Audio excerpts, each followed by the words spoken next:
This is a 71 Datsun 510 race car project. It has 13-inch wheels, L16 engine. This car was probably last raced at least 8 years ago. Hasn't been back out on the track since. I bought it as a fixer-upper race car project, and I'm out of time and I want to sell it. Sparse interior, as you can see. Gauges work. Toggles for fuel, ignition, start button, and wipers.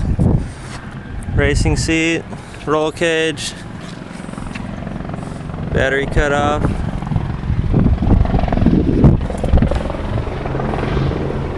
Yeah.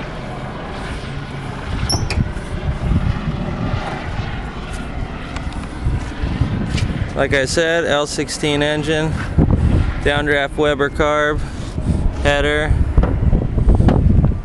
Had the cam cover off. Engine looks really clean inside, but a used gear reduction starter on it. Has an electronic distributor. Those are getting expensive. Has all the suspension necessary for racing. Fuel cell needs new foam. That's why I have this makeshift gas tank going on.